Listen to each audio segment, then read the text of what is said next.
Nope, Adam Krautwurst. So in the old days, by old days I mean before last year, this would be a quarter of the way through the season. And a lot of people would refer to that as the quarter pole, which is wrong. It was always wrong. The quarter pole in a horse race is when there's a quarter of the race left. Ooh. But now doesn't matter because nobody knows how to divide 4 into 17. Like it's mathematically impossible. So if you know how to do that, then you are in the deep end. Mike, Adam, week 5, waivers, busts, John Hamm rules. Let's go.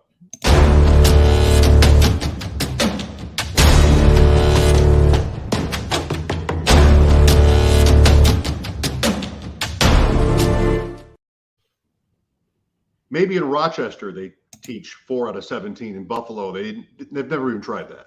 Nothing's impossible. Okay, we moved on. In 2022, nothing's impossible. Well, that's pretty close. 4 out of 17. What's your batting average if you bat 4 out of 17? Ooh, I don't know.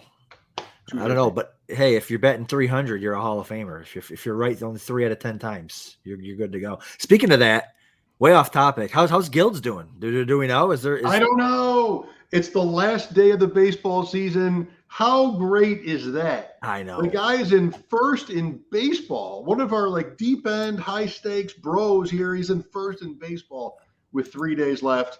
I'm in second in a home league that has been going on since 1988, and I'm in love. First in a national championship. I hope he's doing well. I don't know though.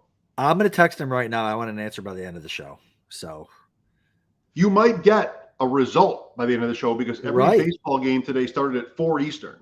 Oh my God. So it's almost all over. I can tell you, I needed runs today and I got that last run from Atlanta. Almost everything is over for the day. And there were no seeds or playoff spots on the line. So a lot of teams just let's just get up there, hit the ball, strike out. Who cares? Let's go. Let's get on the plane. Getaway day for everybody was today. Wow. So hopefully that helped him. I don't know how he's doing. We'll see. If he told me he wins, he's coming on the show before we're done here. I'm sending him a link and he's coming on. So, all right. Hopefully I'll still be here by the time that happens. Hopefully I won't have left. Listen, I don't know. Jimmy Williams says he has that baseball championship won. So we'll see. Oh my God. Remember how, legends are always humble, Adam, as you know, and have been told. And remember in Vegas, Andrew's like, oh, I'm 11th. I'm kind of out of it, but you never know. But that's when you have to be wary of somebody. When they start to talk down about their chances, look out because they're probably feeling good deep down inside. Right, for sure. Wow, amazing. Oh, Jimmy. Jimmy's got me all fired up. That's great insight. Oh, how great would that be? I know. Who wins the top baseball fantasy title and the top football title in the same year? Hopefully that's good news for us because nobody could possibly do that. No, of course not. All right. So before we get into week 5 and other fantasy storylines, John Hamm, a.k.a.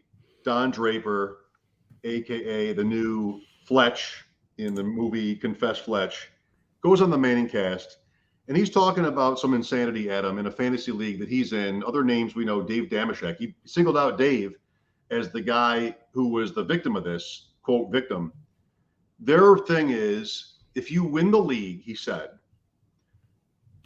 everybody goes to the draft the next year, and at the draft, the winner the previous year announces who in the league is not invited back in the league, and they're out. Right. I mean, is that cool or is that just awful? I love it. Listen. Is the Manning cast on every week? No. The Manning cast is incredible. It's so much, but I don't even know what your take is on the Manning cast yet, but it's incredible. It's so much better than watching. I don't even know who is it, Troy and whoever is doing it. But so good. I like X's and O's perspective. Obviously, they do a little bit of that, but then they have guests and they're always joking around. But John Hamm was incredible. That story where you actually got to go to the draft and wait to find out if the guy's going to kick you out. You're flying across traffic and doing LA traffic to get there. Just so amazing. So I love it. It's the worst. I love that idea for sure. Come on. No. Right, so I mean, we love to compete, we love to beat each other, but I mean, you go to the draft, and the guy who won the league, unbeknownst to you, is waiting to kick you out of the league, and then you turn around and leave. I mean, like, what is that? What is the point? You're gonna hate this. My favorite part of John Hamm being on the show was him hammering the Patriots for cheating. It was, Fine. I'm like, it made me sit up in bed. I was like, oh yeah, and he was so bitter about it too. Like, I'm like, oh, amazing. I love it. Fine. So bitter. But imagine like Empire Niagara. You and I are in the one league. We draft in May. We all go there next year. We play golf. We get some beers. We figure out where we're going to sit. We sit down. I'm like, oh no, sorry, Adam. Back to Rochester. You're out. What would that mean to the deep end? It'd be over. Like, how could you even like me after that? It means you have to imprint on people so you don't get kicked out of the league. That's what that means. I mean, maybe I don't even care. Maybe I just want to win, and I take out my best friend, but he's the best player, so who cares? Like, right. That's right. I mean, there's so many other things you could do that are clever and maybe kind of funny and interesting, but are not just like awful like that. Well, thumbs down for me. Thumbs down. It's so funny when you said John Hamm rules. I thought you meant like O'Doyle rules, like you loved John Hamm, but apparently it's the John Hamm rule, and you don't like it. Okay. He's fine. I love Mad Men. He's fine, but I can't turn on the TV and he's not there. I mean, I turn on a football game, he's there. I turn on Howard Stern, he's there. I turn on, it's a commercial break and he's with Flo. I mean, I can't escape John Hamm. Listen, some people might say that about you right now. You're on fire. That's right. You know what I mean? Right. You're that's what happens. That's what happens. You want to make your imprint, and then you don't even know it when people are sick of you. And very fine line. Good thing legends are humble. Okay. Oh, as a rule. As a rule. Okay. I love it. It's week 5. Ugh. Is it late enough in the season? I think yes, where we want to be done with guys that we were drafting all summer. It can be, right, Adam? It can be. It's not necessarily too soon to think like that. No, it is definitely not too soon. In fact, I've been doing a lot of driving the last couple of days, and I've had time to just listen to podcasts and think and lock in. And I'm always trying to tweak my. Tell me if I'm crazy, because I tweeted out a couple of weeks ago that I freaking love setting lineups, right? Like that's part of like my favorite thing about doing it. But I have just been. You couldn't be worse at setting lineups that I've been this year. I mean, some of it's not. Some of it's just bad luck. Like I started every quarterback on all my rosters except for Jared Goff this last week. And if I would have just started Jared Goff, I would have won so many more high stakes leagues. But who's starting Jared Goff with no starting receivers? And just so, is it a terrible idea to ask people that you kind of trust to like go over your lineups and ask them to like set it for you? Is it stupid? You're set up to fail if you take that question. Are you, Adam, are you on Twitter and you get a question? I got one on Sunday, J.K. Dobbins or James Robinson. Yeah. So I, being, the good soldier, I'm like, oh, well, I would play Robinson. And the guy thanks me. And then 3 hours later, he's like, whoops. I mean, people sometimes don't appreciate that it's 52-48. You have to pick somebody. He's asking you to pick somebody, or else you're an idiot or a loser. You can't bring yourself to pick somebody, or you're too good for my question. So you take the question, but it's barely better odds than a coin flip. I know. So no, if you're asking, is it wrong to ask other people to set your lineup for you? Yes, because they should know that it's not a good idea to do it. You shouldn't want to put the pressure on other people to do that. No, I know. It's really almost all coin flips. It is. And it's just been so, like, I was going to have a topic for tonight. It was too late, but I was like, tell me how your season's going without telling me how your season's going. And it's like, my sentence for this year would be, so this last week in a main event, I played against a team that started Alvin Kamara and Melvin Gordon, who combined for -2 points and lost because they had TJ Hawkinson. Oh, like no. that's the type, like that's my season. I have a 5K where I'm the second highest scoring team and I'm 1-3. So it's just week 5 is I feel like it's late. I feel like I'm like, oh my God, it's over. And but yeah, so it is time to make decisions on players for sure. And we got a question in the chat from Jimmy about Allen Robinson. That was actually one of the first guys we were going to talk about. Bust, you bet or not yet? And my answer, being the guy that was screaming, pounding the table for Allen Robinson since the minute he signed with the Rams, is you bet. Absolute bust. Because of a couple of things, I think. One is Cooper Kupp is just so perfect. Like, why would I'm Mr. Rational Coaching. That's me. And why would you ever throw to anyone else other than Cooper Kupp? You can throw him screens. You can throw. I mean, he's a quarterback on the field with Matt Stafford. Matt Stafford loves him, trusts him, and it always works out, except for the pick six on Monday Night Football. But other than that, it always works out. So there's that. And then there's also, it seems like they only want to use him against man coverage. And the Niners play a ton of zone. I actually benched Robinson in a bunch of leagues for this reason. It feels like they only want to use him against man coverage, and most teams play zone. So, he's just not going to go off. And if he does go off, he's going to score 18 points, and it's not going to kill you. So, you're not cutting him because an injury to Higbee or an injury to Cooper Kupp, and he'll be fine. But you're certainly not starting him if you can help it.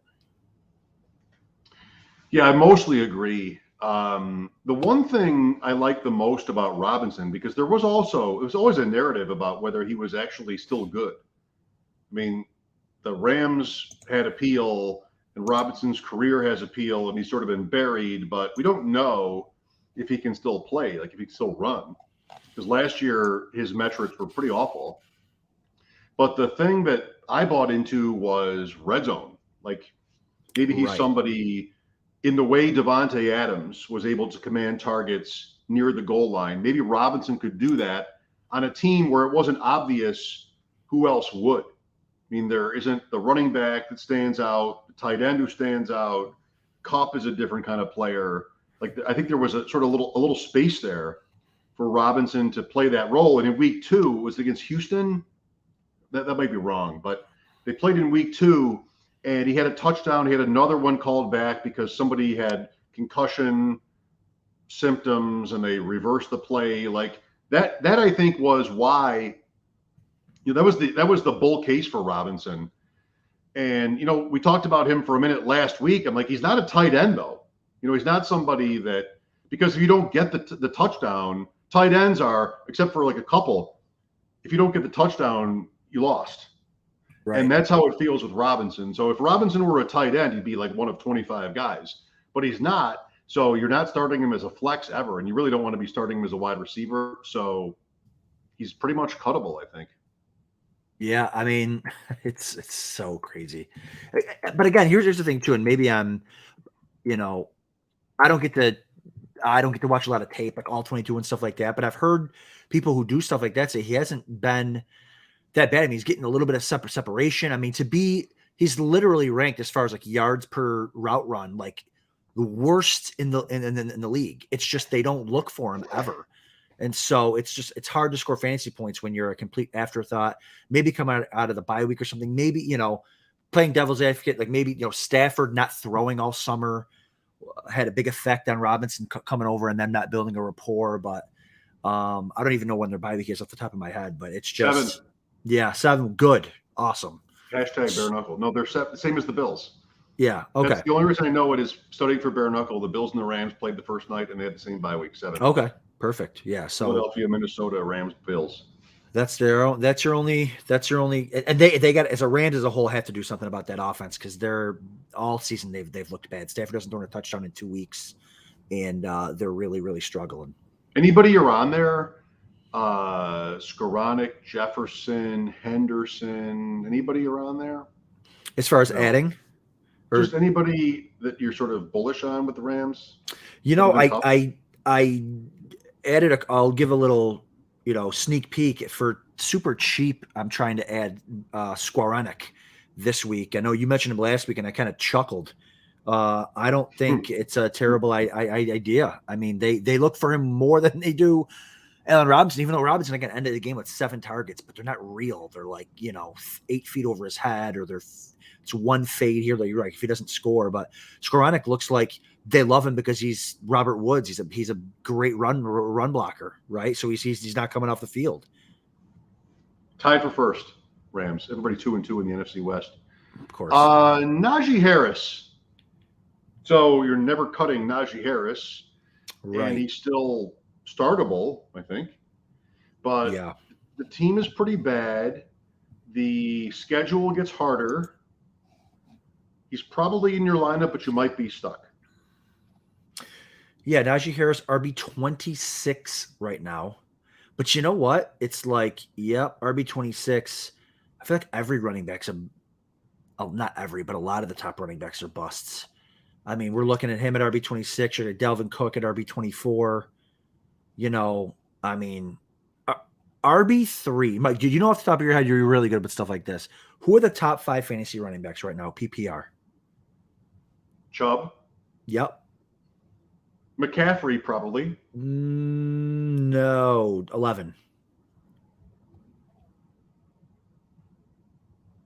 Oh, I should have prepared.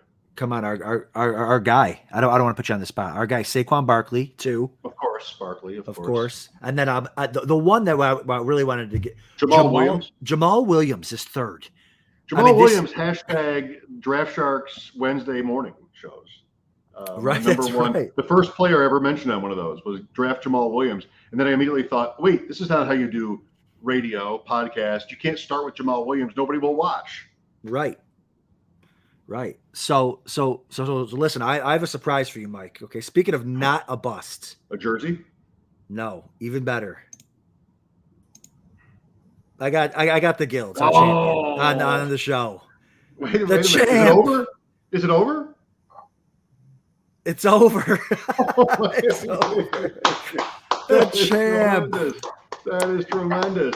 We got him on the show. There's one game going on right now, so I don't want to say. Oh no! I don't want to happen live on the show. No, there's nobody that's going to catch me in this game. It's over for all intents and purposes. What's the game? What's the game?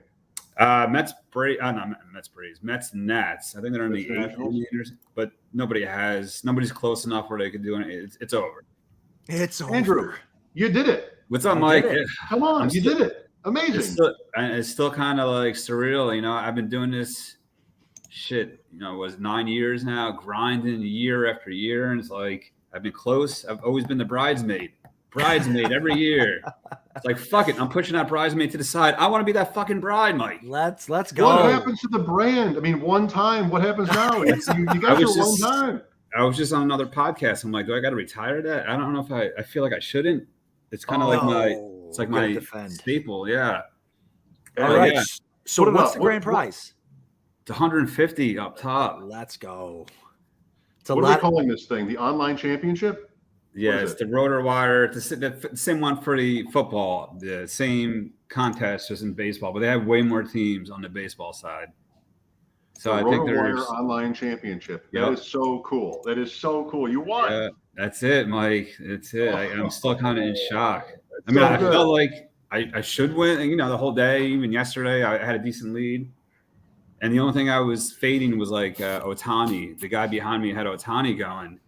And the only thing that could really beat me was if his offense went bananas and Ohtani pitched like a perfect game. So I'm sitting there watching the games today. Ohtani's got a perfect fucking game for like 4 innings. Yeah. I'm like, but it was scoreless. Scored not perfect. He was through 12 up, 12 down. So I'm like, no, but the Angels hadn't scored either. So you were right. Yeah. So I had that going. But the only way this guy could catch me is if Ohtani had this incredible game. And here I'm watching it, every batter up, strike out. And I'm sitting there like, and then I had a call from my work, a training call. No. And this poor woman is trying to train me on something. She's leaving. I'm taking some of her responsibilities and whatnot. I didn't hear a fucking word she said for an hour. The games are on. And I'm like, I'm not on video with her. So she just hears me talking. And I'm just scrolling through the scores the entire time.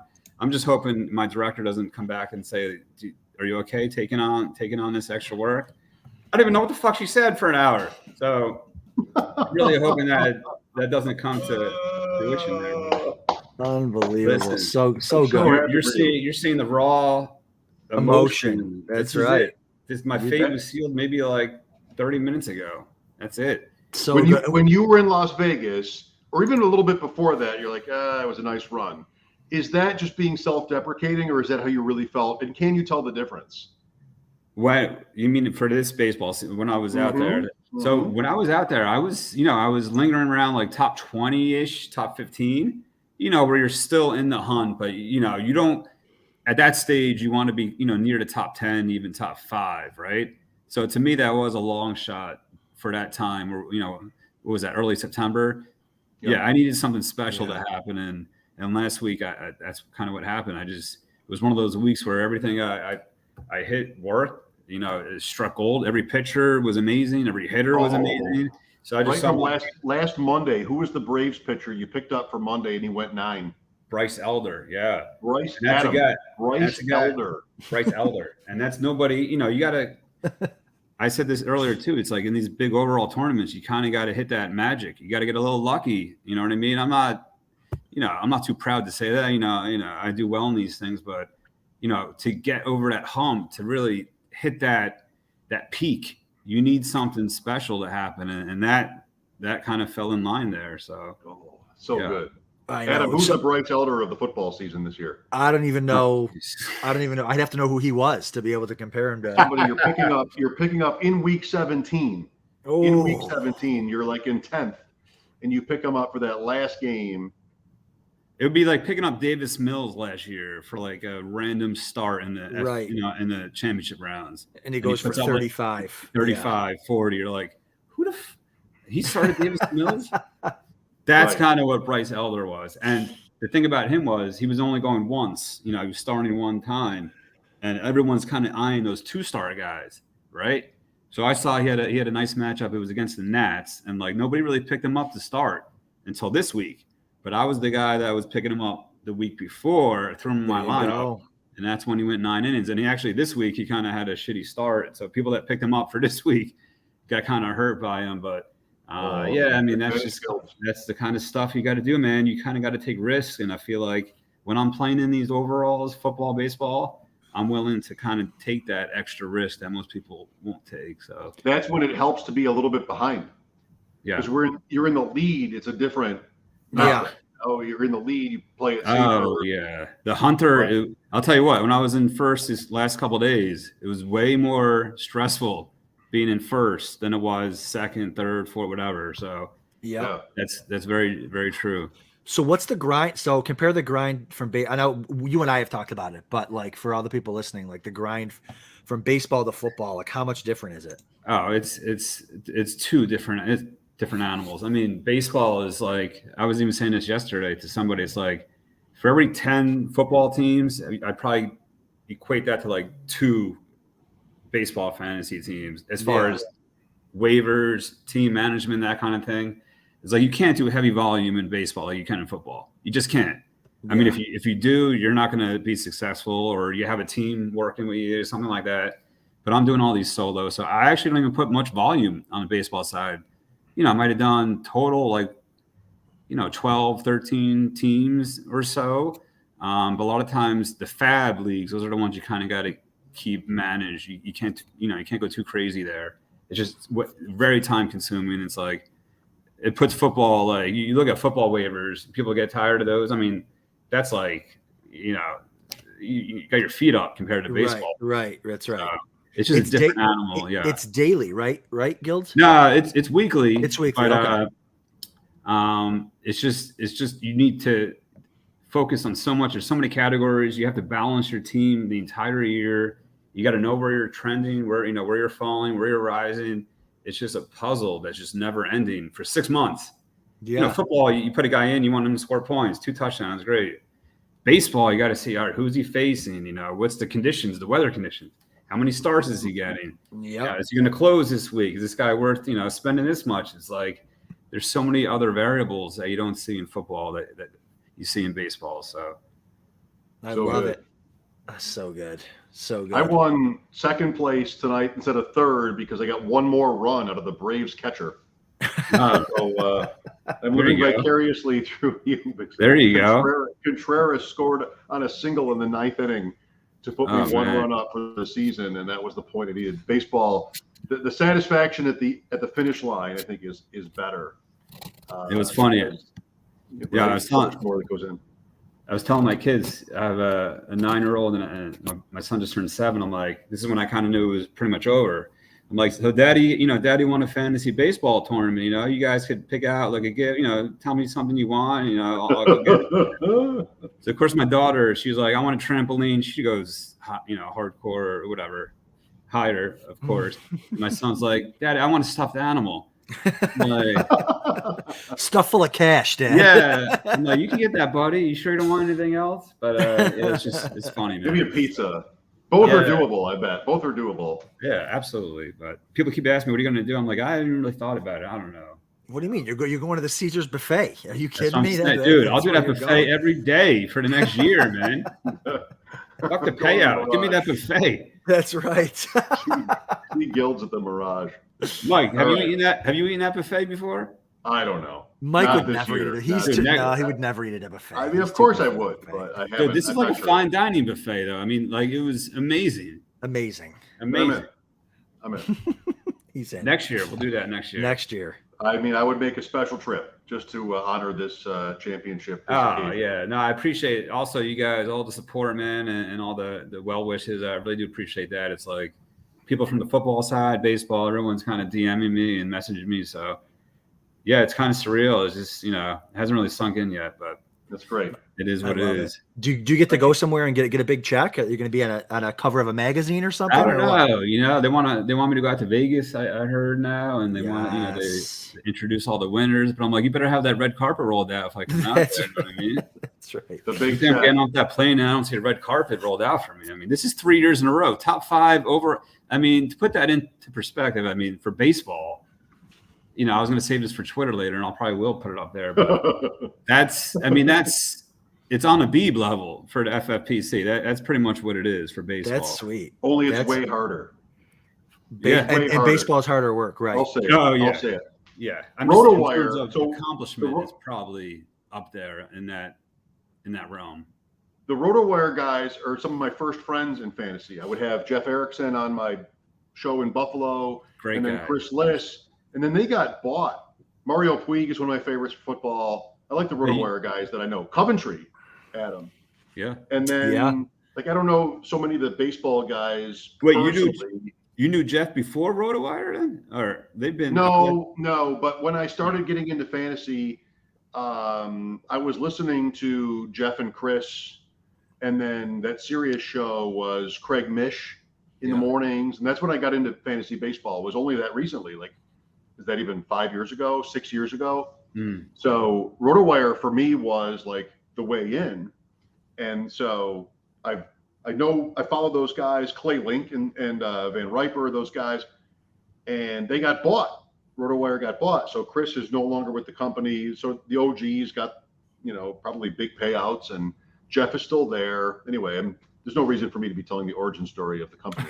I'm not even with the company, but I feel like RotoWire is sort of special to me. Yeah. And they're a part of, their name is on it. So yeah, cool. No, I love those guys, Jeff and Scott Jenstead. Their podcast I listen to all the time. It's one of the few baseball podcasts that I enjoy. So they're a great bunch of guys. So who do you, just real quick, and then we'll let you go here. I know you want to enjoy it. Since you're not competing with Draft Sharks or anything here, shout out some of the content sites that you use for fantasy baseball. Like who do you use for like information and all that type stuff? This is what I use, Adam, up here, man. He's got his own content site. All right. Well, that's fine. No, to be honest, I mean, people, hear this and like, I do all the shit. Like I do all my work myself. So I try not to let that group, the noise, the group thing kind of sway me a lot of times. And, occasionally I'll throw on a podcast here and there, but to be honest, I don't listen to really anything for baseball. I do my own research. I like to own my own wins. I'll own my L's at the same time. It's like, I don't want to get persuaded or swayed one way or the other. So, awesome. RotoWire, those guys I do listen to, just, it's more entertainment and they're talking the niche, the NFBC, community, which is what I'm into. So, but outside of that, these generic baseball podcasts where, half the guys, preach that they're like fantasy geniuses, but they're not in these streets, in these high stakes streets. You know what I mean? So that's a lot of the fantasy football industry too. But yeah, you know that.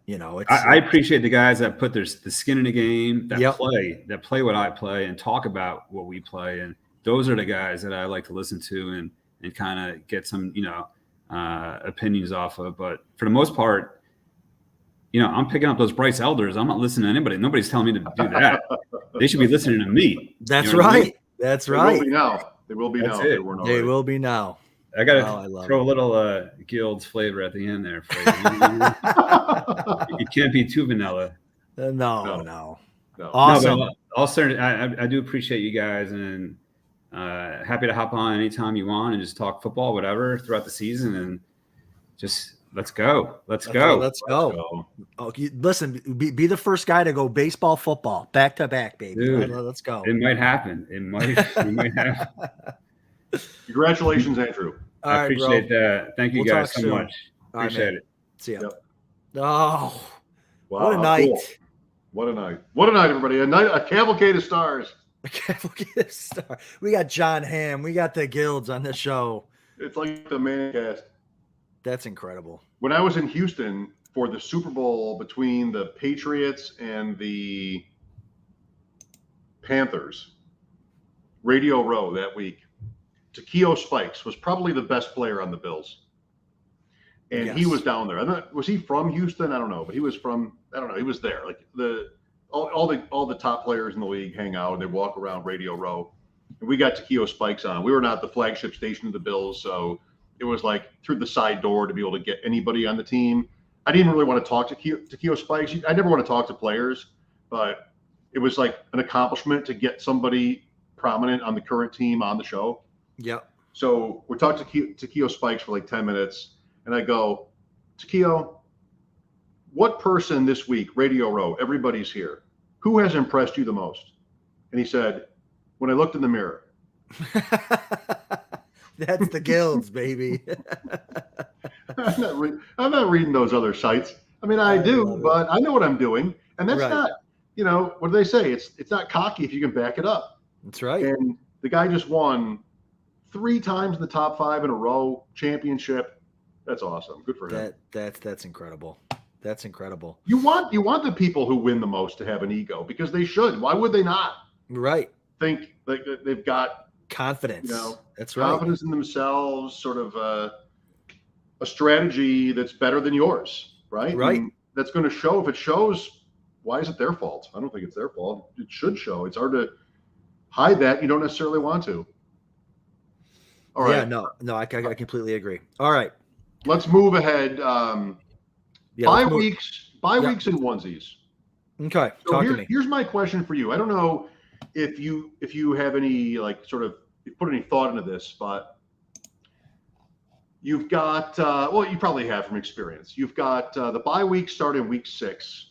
This is week 5, and you might have only drafted 1 quarterback and or 1 tight end. You do that early. You sort of feel like that's good enough. I had leagues where I drafted Kelsey. One league was Kelsey and Murray, and no backup at either position. With the bye week being out there next week, is it a luxury to be able to sort of plan for the bye weeks coming up at the onesie positions? Is it too early to worry about it? If you've got even like Jared Goff or somebody who's got a bye week in week 6, is tonight a good night to plan ahead and find your week 6 starter, for example?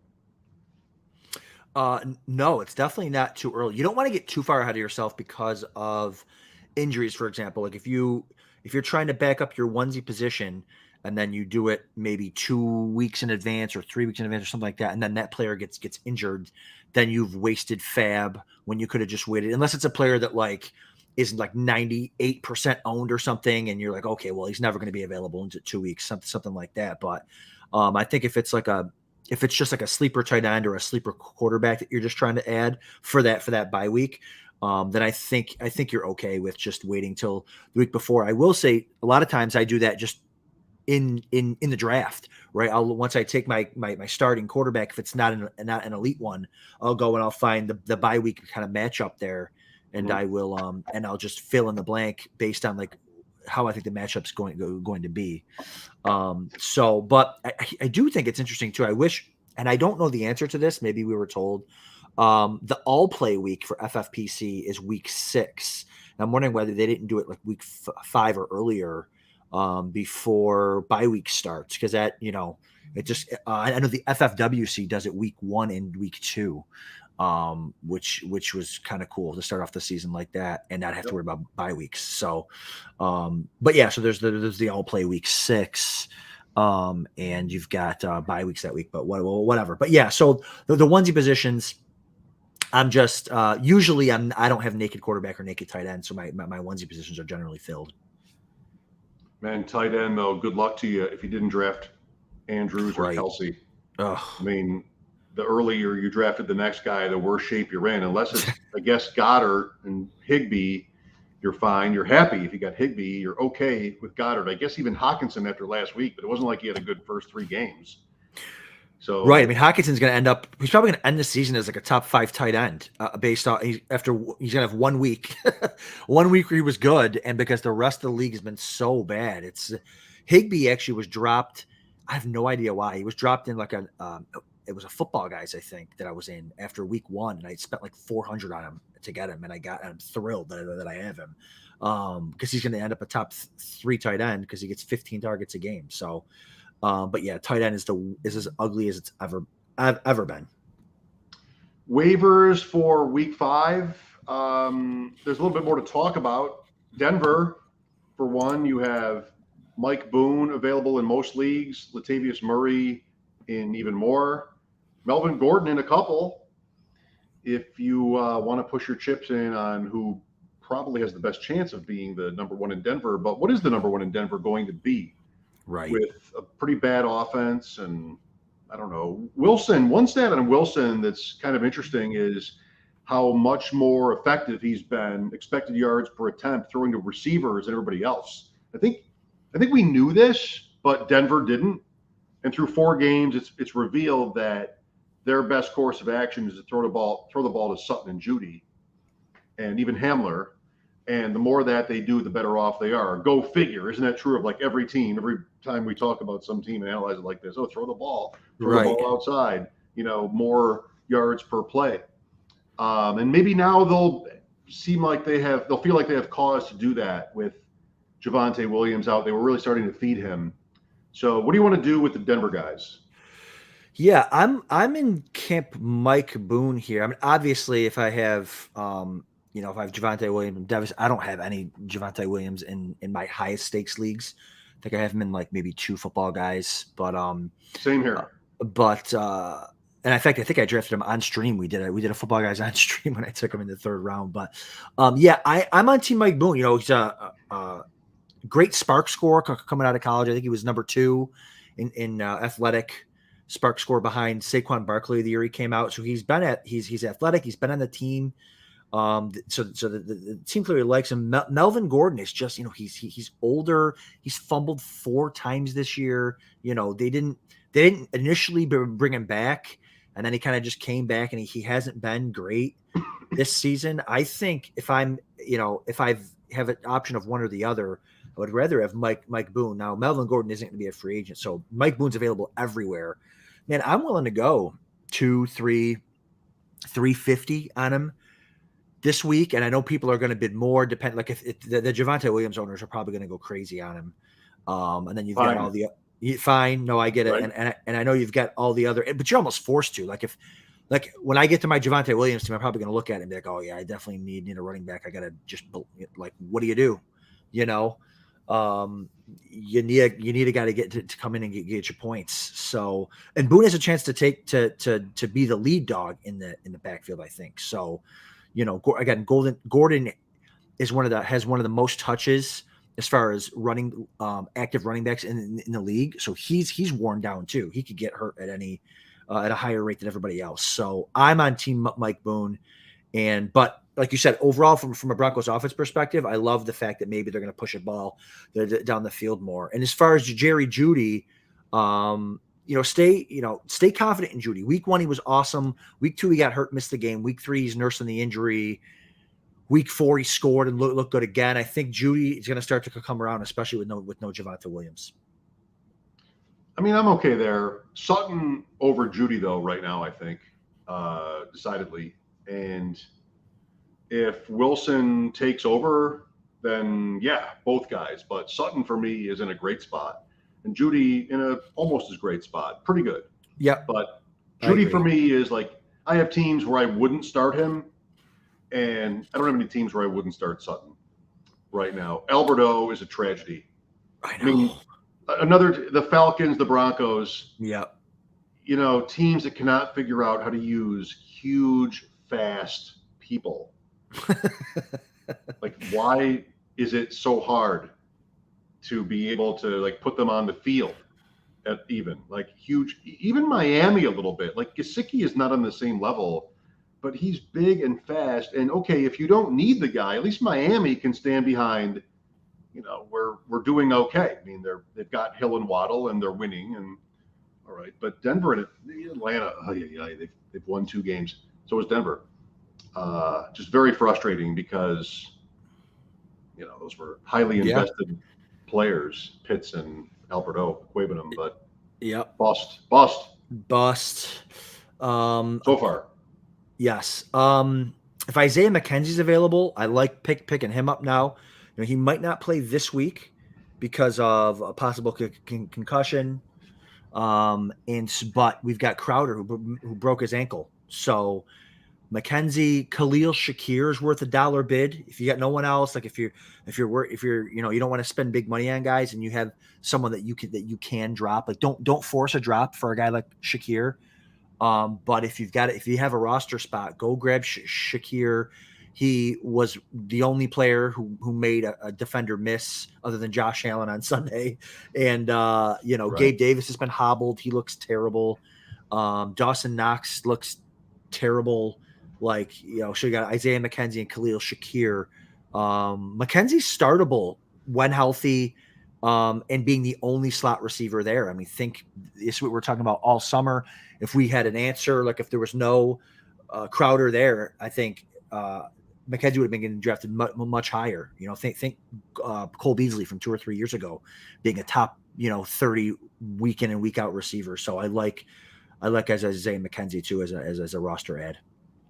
And I honestly never did, because for me they were always going to have someone else there that was Crowder all summer, but they've never given McKenzie that role. He can score a touchdown. It is a great offense, and maybe they'll be ready to do that, but he's little. And even on Sunday, like, he got hurt. He's never been somebody who's been able to sort of get that respect from his team where he's on the field very much, but there is potential there. There is speed there, and the Bills do not have a lot of speed. They don't have any speed, right? Get.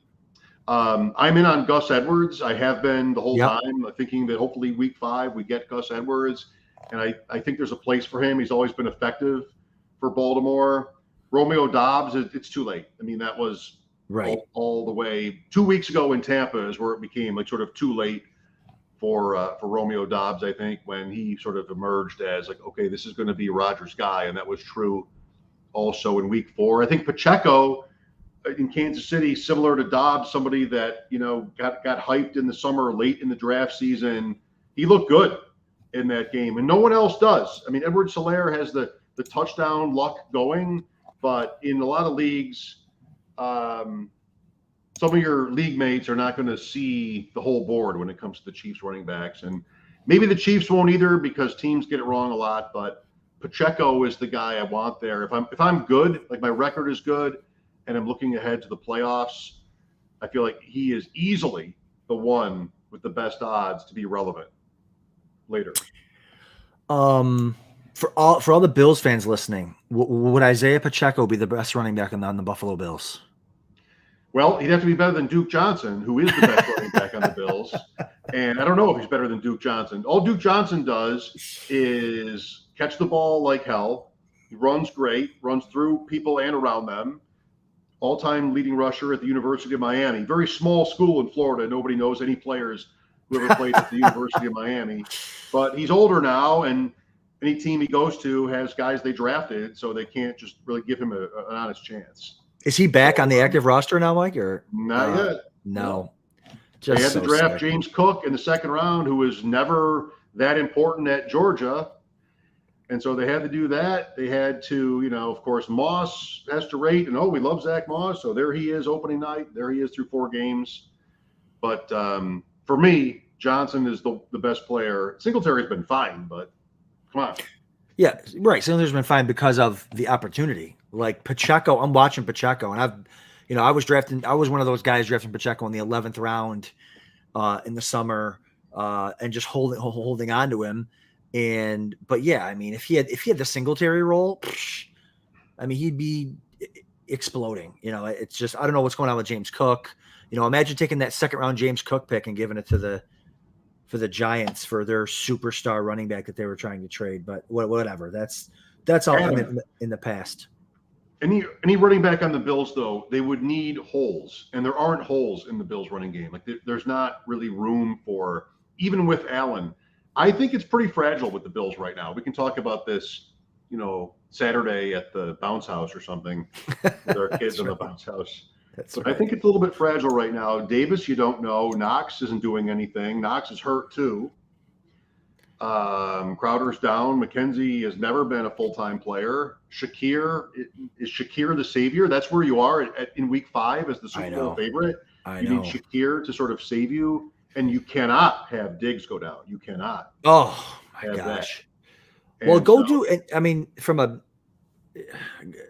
what the Rams did. I mean, the Rams, they bringing in guys like Jalen Ramsey, bringing in guys like Odell Beckham. Like, you can go make a trade for an offensive skill position guy now, and he'll be ready. He'll be integrated into the offense. Receiver's much more difficult, but a running back would be so easy to. And just for the passing game, I mean, there's no speed, none at all. But yeah, whatever. Well, the Bills, the first year of Brandon Beane, did trade for Kelvin Benjamin. And so I would want to almost assume a move like that happens in the next 3 weeks if, they're not pulling away or they don't look perfect. They absolutely should do that. We're trying to do that in our dynasty leagues, trade for good players on bad teams, look at the standings, take advantage. Easier said than done. Odell Beckham's at least a month away. Yeah. I think most people here want him. They probably want him in LA and maybe other places too. But that'd be really fun. The Bills might need him more than anybody else does, so we'll see. Maybe. All right. Congratulations again to Andrew Geller, champion. What a night. Of the RotoWire Online Baseball Championship. That is so good. $150,000 before taxes to Andrew. That's outstanding. How good is that? I mean, a purple gin. Raise the glass of purple gin. I know you've got one standing by. That's right. I've got a Starbucks coffee. Starbucks purple gin. A new on the menu. The purple gin Chino. Cheers, Gil. It's purple gin Chino. That sounds great. Purple gin Chino. I drink it. All right. Adam, see you Saturday, maybe? Yeah, we definitely got to talk about that for sure. We're in town. We are in town. We're not in Verona, so we'll be good to go. All right. Thanks for watching and listening on Twitter. Mike Shope at Shope Talk. Adam Krautwurst with the underscore in there at DeepEndFF1 for your comments or questions. See you next week. Good luck in week 5. This is the Deep End. Good night. See you guys.